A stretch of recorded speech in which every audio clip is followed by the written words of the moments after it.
오늘 하나님 주신 말씀 함께 읽겠습니다. 히브리서 12장 14절로 17절까지 말씀입니다. 14절로 17절까지 교독해서 읽겠습니다. 모든 사람과 더불어 화평함과 거룩함을 따르라. 이것이 없이는 아무도 주를 보지 못하리라.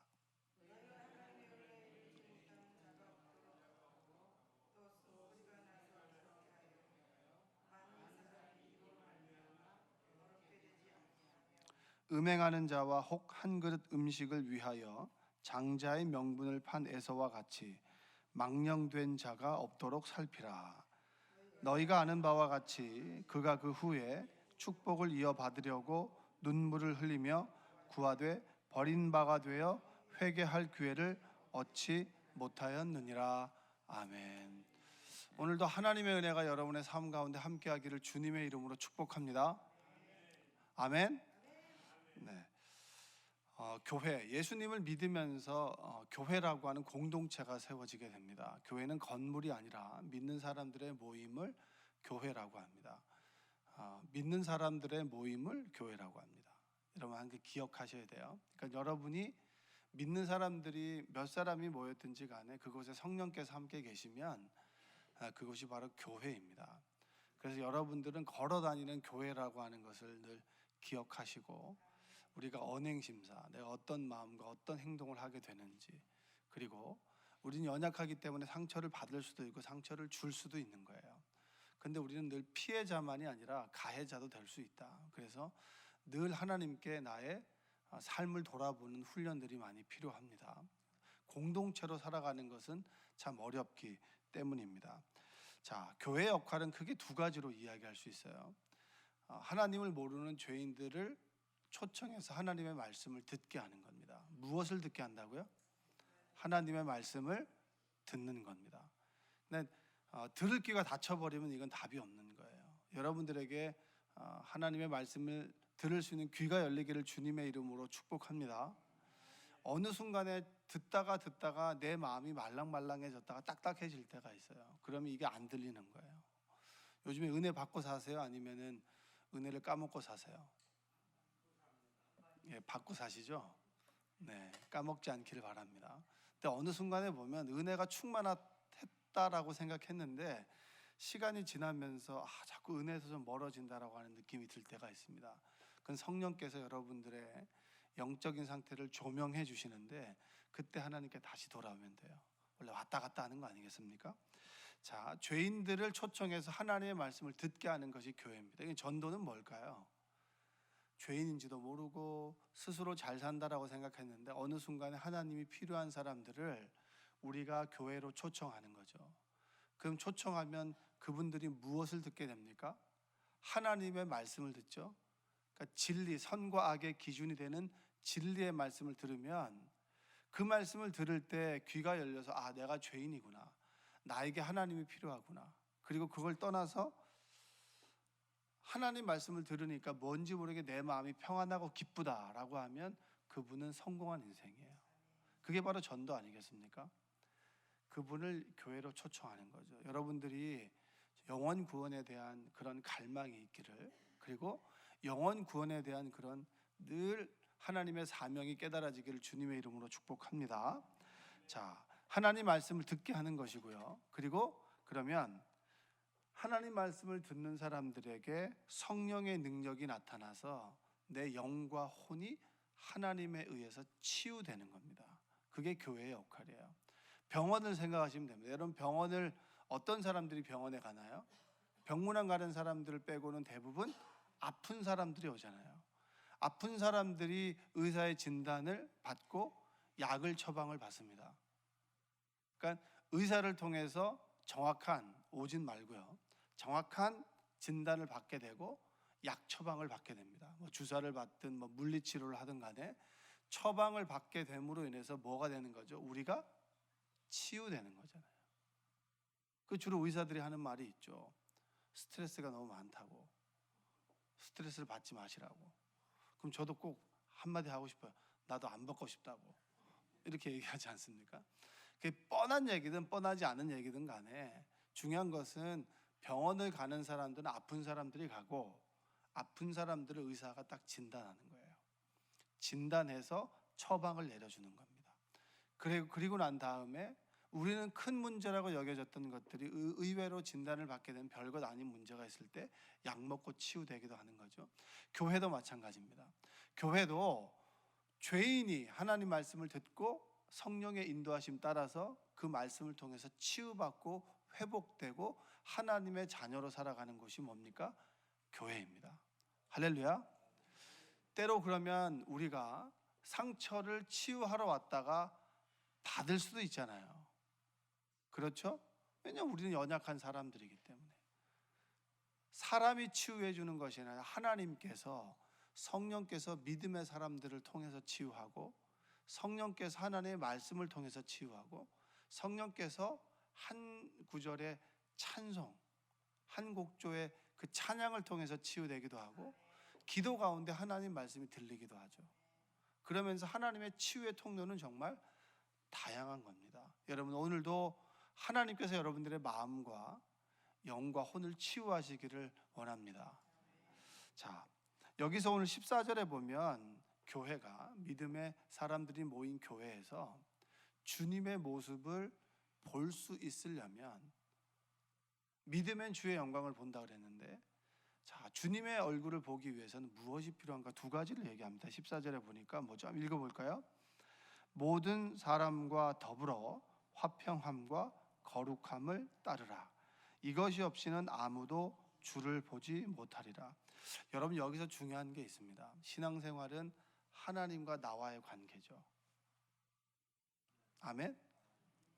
하나님과 나와의 관계가 막혀버리면 사실은 생명을 공급받을 수 있는 통로가 없어요.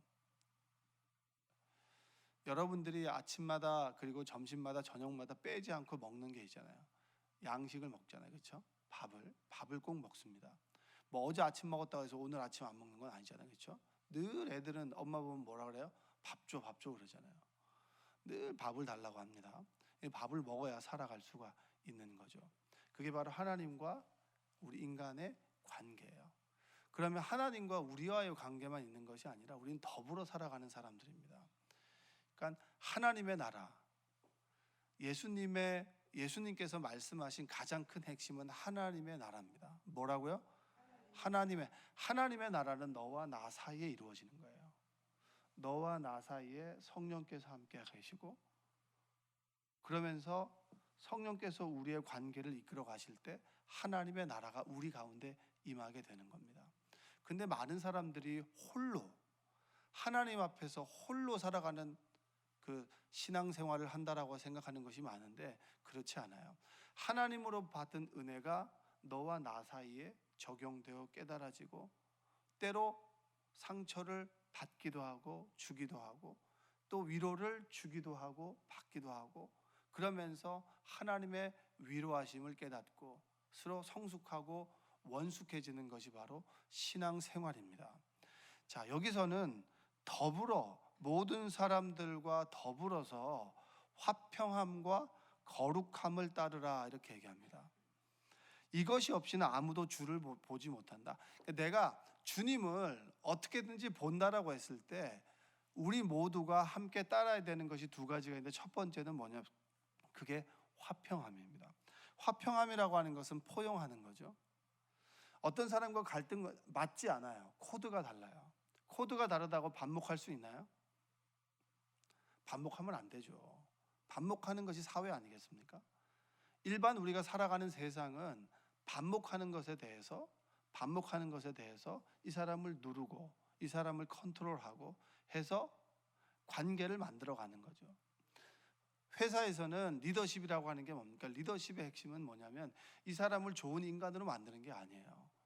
이 사람을 잘 컨트롤해서 큰 이윤을 남기는 것이 리더십입니다. 그러나 교회는 다르죠. 교회는 화평함이라고 하는 것은 예수 믿는 우리가, 어떤 사람들은 A가 질리고 어떤 사람은 B가 질린 사람들을 포용해서 서로 둥글둥글 살아가는 것이 바로 화평함입니다. 여러분, 화평케 되는 은사가 있기를 주님의 이름으로 축복합니다. 여러분이 딱 들어가면 막 홍해가 갈라지듯이 사람과 사람 사이가 쫙 갈라지게 된다면 회개하셔야 돼요. 아멘? 네. 내가 가게 돼서 내가 한마디만 하면은 갑자기 사람들이 침묵하게 되거나 막 주섬주섬 가방을 들고 집으로 간다 그러면 회개하셔야 돼요. 근데 내가 딱 들어가면 사람들이 한두 명씩 모여서 막 웃으면서 이야기를 하게 돼. 그건 뭐예요? 화평케 하는 거죠. 그런데 코 한마디만 하면은 하는 말마다 미운 말만 하는 사람이 있어요. 여러분들은 아니시죠? 네, 그렇게 되지 않기를 바랍니다. 저도 때로 이제 그럴 때가 있지 않겠습니까? 사람인 이상. 그러나 기본적으로 우리가 예수님을 믿고 성령의 인도하심을 받으면 서로 반목하는 관계가 하나가 되고, 그리고 서로 싸우던 관계들이 화목해지는 거예요. 화평케 한다는 것은 수용하고 포용하는 거예요. 나와 다른 생각과 나와 다른 어떤 삶을 살아가는 사람들을 받아들이는 거죠. 근데 여러분, 이 화평함과 거룩함은 좀 다릅니다. 자, 우리가 받아들일 때 그 사람의 죄까지 다 받아들이나요? 자, 죄인입니다. 화평케 하는 것은 뭐냐면 죄인과 우리가 화평케 지내는 거예요. 그렇다고 해서 그 사람의 죄까지 우리가 수용하고 포용하나요? 그렇지 않아요. 그래서 화평함과 그리고 여기서 말하는 거룩함은 같이 가야 되는 거예요. 저 사람은 받아들이지만 그 사람의 죄는 인정하지 않는 겁니다. 자, 예수님께서 간음한 여인을 발견했습니다. 간음한 여인이 돌에 맞아 죽을 지경에 처해 있을 때 사람들에게 뭐라고 얘기했죠? 죄 없는 자가 돌로 치라. 아무리 죄 없는 자가 돌로 치라라고 얘기했을 때 누구도 그 말을 듣지 않지만 주님께서 말씀하실 때 성령께서 그 말씀에 권위를 실어 주셨기 때문에 사람들이 돌을 던지고 싶었으나 돌을 던지지 못하고 부글부글 끓고 있었어요. 그리고 난 다음에 예수님께서 그 여인에게 다시는 죄를 짓지 말아라라고 했습니다.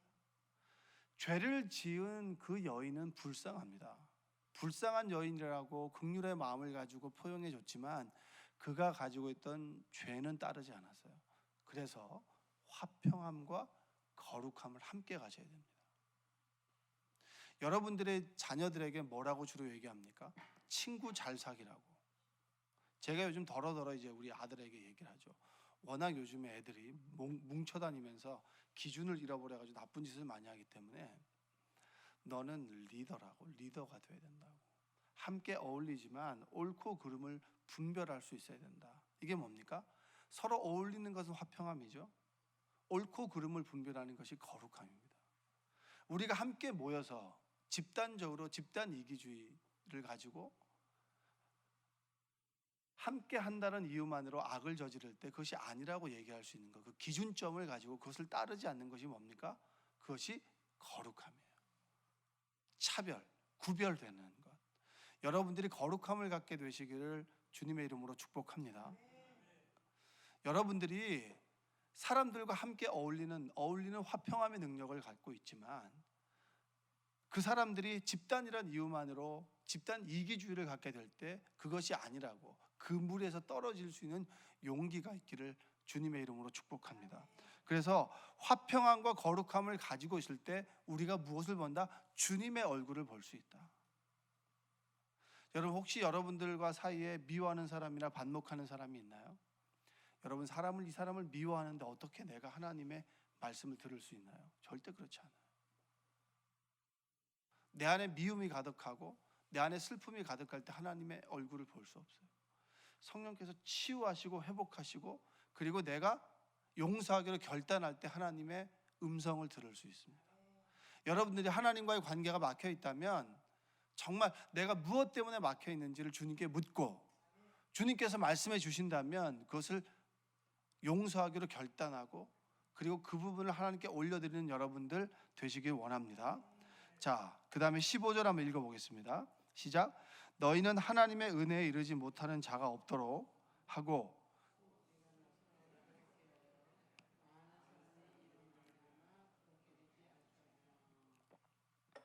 자, 교회에서 제일 안타까운 것이 뭐냐면 같은 공간에서 하나님께 예배를 드리지만 하나님의 은혜에 머무르는 사람이 있고 그리고 하나님의 은혜에 이르지 못하는 사람이 있어요. 그것은 제가 뭐 분별하고 결정적인 것은 아니지만 대해보고 그 사람이 예배드리는 태도라든가 몇 마디 대해보고 그리고 뭔 삶의 이야기를 나눠보면 알 수 있어요. 늘 은혜를 까먹고 사는 사람이 있어요. 왕년에 어떻게 했다 그것만 이야기하는 사람이 있고, 어떤 분은 오늘 내가 받은 은혜를 이야기하는 사람이 있어요. 어떤 분들과 이야기해보면 참 제가 감동받는 분들이 있는데, 그분들은 어떤 분이냐면, 자, 어떤 관계 속에서 어려움이 있습니다. 어려움이 있고 여러 가지 따져봤을 때 늘 자신은 손해보는 것 같아요. 그래서 저에게 그런 것에 대해서 이 얘기 저 얘기를 하는 거죠. 왜냐하면 그 사람을 성토하는 것이 아니라 내가 이만큼 힘들었고 이것을 이겨나가고 있다라고 하는 것을 이야기하는 거죠. 그럼 제가 또 들어줘요. 들어주고 난 다음에 나중에 좀 시간이 지나면 꼭 이런 문자를 보내는 분이 있어요. 목사님, 제가 참 부끄럽다고, 그 얘기를 제가 삼키지 못하고 목사님에게 이야기하는 것이 꼭 그 사람에 대해서 내가 나쁜 말을 한 것 같아서, 또 그 사람을 충분히 내가 받아들이는 작은 마음을 갖고 있는 것 같아서 참 부끄럽다고. 그러면 저는 그 상황 속에서 듣고만 있는 거죠. 근데 그분은 저를 쉽게 말하면 들었다 놨다 하는 거잖아요. 혼자서 조금 마음이 좀 상해서 얘기했다가 또 혼자서, 하나님, 제가 참 목사님 생각해보니까 제가 참 부족한 사람이에요. 전 이런 분들을 볼 때마다 참 영적으로 민감한 분이구나. 하나님의 말씀을 듣고 그리고 하나님의 은혜의 자리에 머물면서는 미워했다라고 하는 그 사실 자체가 너무 마음이 아픈 거예요. 그리고 그분을 내가, 예수님께서 나를 품어주셨듯이 내가 그분을 그렇게 넓게 품어주지 못하는 작은 품을 가지고 있는 내가 너무나 부끄러운 거예요. 그러니까 그 이야기를 나한테 하고 또 부끄러운 이야기도 하고 하는 모습을 보면서 참 감사하다. 하나님께서 그분의 인생을 이끌어 가시는구나. 하나님께서 현재 그분의 마음을 선한 길로 인도하시는구나. 여러분 어떠십니까?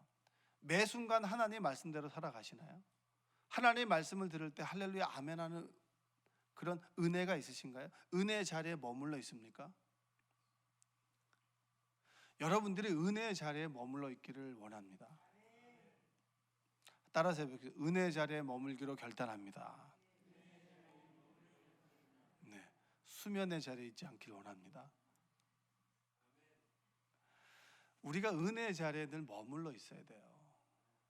은혜의 자리에 머물러 있는 것은 쉬운 게 아니에요. 정말 늘 말씀을 쫓아 어느 순간에 좀 느슨해지면요, 어느 순간에 느슨해지게 되면 은혜의 자리에 좀 머물러집니다.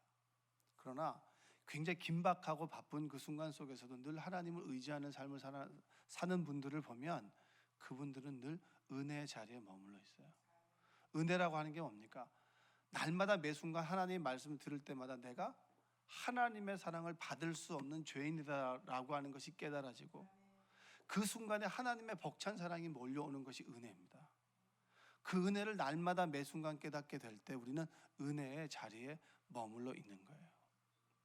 늘 보면 부정적인 이야기, 늘 보면 사람을 아프게 하는 말들, 늘 보면 타성에 젖어 있는 신앙생활, 늘 보면 눈물이 사라진 삶, 늘 보면 하나님 앞에서 아멘이 없는 삶을 살아가는 사람들이 있어요.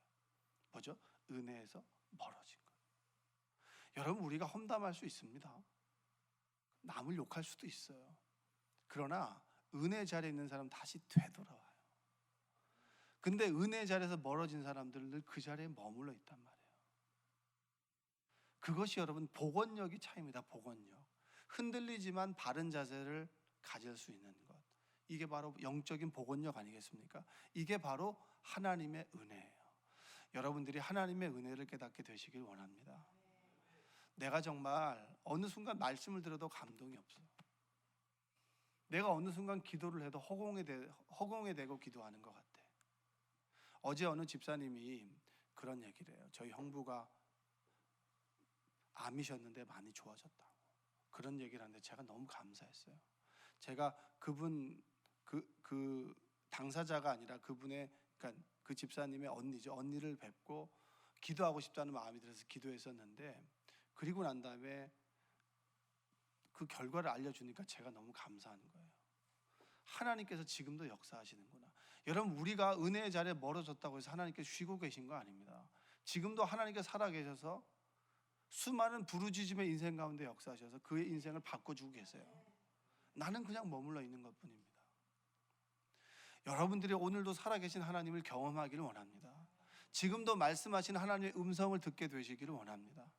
지금도 삶의 문제를 부여잡고 부르짖을 때 하나님께서 오늘도 나에게 말씀하신다라고 하는 믿음의 확신, 그리고 부르짖는 자에게 말씀하신다라고 하는 그 믿음을 갖게 되시기를 원합니다. 타성에 젖어서 신앙생활하는 것이 아니라 오늘 나에게 주신 말씀으로 내가 살아간다. 내가 오늘 아침을 먹지 않으면 허기가 져서 아침의 일상을 그대로 살아갈 수 없듯이, 내가 오늘 이 새벽의 말씀을 통해서, 만나의 말씀을 통해서 하루를 온전히 살아간다. 그리고 오늘 저녁에 있을 수요 예배를 통해서 내가 3일을 돌아보고 3일을 살아갈 수 있는 힘과 소망을 얻는다. 오늘도 나에게 하나님께서 주시는 말씀을 기대하며 소망한다. 그런 여러분들에게 마음이 있길 원합니다. 내가 지금 은혜의 자리에 있는 것인가 없는 것인가. 여러분, 저도 이제 저를 늘 돌아보면 어느 순간에 은혜의 자리에서 멀어져 있을 때가 있어요. 그럼 저 나름대로도 굉장히 노력해요. 다가가려고. 주님께서 깨닫게 해주시는 거거든요. 그러면 다시 하나님께 기도의 자리, 말씀의 자리, 그리고 묵상의 자리, 매 순간 주님의 이름을 부르고 매 순간 주님의 도우심을 바라는 그런 마음을 다시 한번 회복하게 될 때 내가 은혜의 자리에 머물러 있는 걸 봐요. 아무리 좋은 말을 여기서 떠들어도요, 제가 하나님의 은혜 자리에 머물러 있지 않으면 하나님의 은혜가 흘러가지 않더라고요. 완전 죄를 짓는 거예요. 저를 통해서 여러분들의 은혜가 멈추면 안 되잖아요. 이 강단을 통해서 하나님의 은혜가 흘러가야 되도록 늘 나를 준비시켜야 되는데, 그걸 하지 못한다면 전 하나님께 되게 불충하는 겁니다. 여러분들은 어떠신가요? 여러분들을 통해서 하나님의 은혜가 흘러가나요? 아니면 하나님의 은혜가 멈춰 있나요? 여러분들의 삶을 오늘 돌아보시길 원합니다. 내가 정말 하나님 앞에서 화평케 하고 거룩함의 삶의 자리에 있는가? 그리고 내가 지금 하나님의 은혜 아래 머물러 있는가? 아니면 내 안에 쓴뿌리가 끊임없이 나를 가로막아서 하나님의 은혜 자리에 머무르지 못하도록 하는가? 여러분, 모든 사람은 쓴뿌리가 있어요. 제가 결혼하고 30대 중반이 좀 넘었을 때, 그때 아버지를 온전히 이해하게 됐어요. 자식을 낳고 아버지에게 편지를 쓰고 그리고 그것을 읽게 되면서 제가 아버지를 이해하게 됐어요. 모든 사람은 실수할 수 있습니다. 모든 사람은 쓴뿌리를 가지고 있어요. 그렇기 때문에 우리는 주님 앞에 나와서 주님께서 그 뿌리를 치유해 주시고 회복해 주심을 따라 믿음의 사람으로 건강하게 설 수 있는 것입니다. 여러분들이 다시 한번 여러분의 믿음의 자리를 좀 한번 돌아보시기 원해요. 내가 지금 정말 예배 생활을 잘하고 있는가? 그리고 내가 물질 생활을 제대로 하고 있는가? 그리고 정말 기도 생활을 잘하고 있는가?